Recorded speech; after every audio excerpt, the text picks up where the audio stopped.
button. Thanks, bro. Welcome, everyone. Thank you for coming. You could be anywhere else tonight, and we're totally fine with it, and we would totally forgive you because it's pretty nasty out there. But you chose to be here, and we do appreciate that. My word of the night, and actually I'm stealing this from Toastmasters because they released it on Facebook, and it is encouragement. We should help each other by encouraging each other to believe that we can better ourselves. Encouragement is to let people know that they can improve themselves. Let them know that what they're doing is on the right track. Encourage them to be better. Encourage them to spread what they have. Hopefully it's good things. Some people spread bad things. Don't encourage them. Encourage the good stuff. But tonight I am giving a sales training course. And I am in the professional speaking book. And so if I come off heavy-handed with the sales side, kind of ask yourself, are you taking that personally?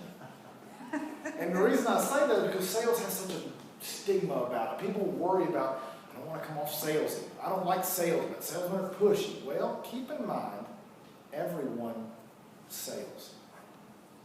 Now you're probably thinking, no, I don't. I work for IT. Or no, I don't. I'm foreman-like. However, if you have anything that you want someone else to participate in, you're selling. Guys, if you are trying to get a date, you are selling. Ladies, if you are trying to get a date, that's marketing. That's a little different. That being said, guys are a different market than women are, so you got to have some sales in there. But if you're trying to show what the good stuff is and why somebody else should partake or buy or purchase or even spend time with you or your product or your person or whatever you've got, you're doing sales. Because if some of you are selling a product, you're trying to get people to understand why that product was good. If you have a speaking ability and you want other people to hire you for their club, like myself, I'm selling me. I'm selling what I can offer, and I am showing them what feeling I can transmit from what I'm saying to what their members are wanting to feel. So I'm trying to take the feeling that I have to the feeling that they want to have, and that's sales.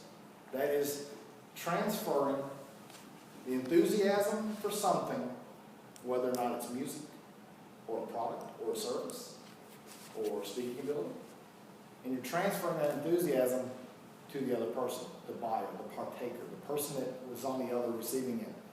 And there are 5 things, it's a 5-step formula that you can do with sales. Now, I'm going to skip over, because this is a very specific topic tonight, I'm going to skip over prospecting. I'm assuming you already have people that you're wanting to talk to. I'm already assuming that you have a sales funnel getting people into it. But this is the 5-step formula. We're finding the prospect's needs. We have to figure out, and we want to talk, asking questions, what do they need? Why do they want to be a part of us? Why do we want them to be a part of us? So, then we're going to gain confidence. And gaining confidence is asking questions, finding out what they're needing, and letting them know that what we have will solve their problem. Sell the solution. Like I just said, we're selling the solution to the problem. We're fixing something. Everybody in sales fixes a problem. If you go to a car lot, he is fixing your car problems. Whether or not it's a really old car or you just want out of your lease. He's selling you a solution to your problem. So, number 3 is sell the solution. Number 4 is anticipate objections. Objections are not bad. Now, the reason I say that is because a lot of people don't like rejection. We think objections is rejection, and it's not really. It's not personal. But objections are just having questions. They have questions. They have ideas. They have concerns. Our job is to take those objections, ask more questions, find out some more details, ask them why, getting deeper into it. Then we make the close. Close is just that, yes or no. Now, from there, you also want to ask more questions. And I've got, at the end of this, a pretty good closer. And we'll share that. Now, number 1, we're going to find the prospect's needs. We ask questions. Does what I have fix the problem that they have? Does my product, does my service help them? Can the prospect use what you're selling? Some people don't. They have no use for what we have. If somebody does not own a house and does not have a yard, do they need yard care? No. So are you wasting your time when you're talking to them really hard selling? No. Or you may, yes, you are, I'm sorry.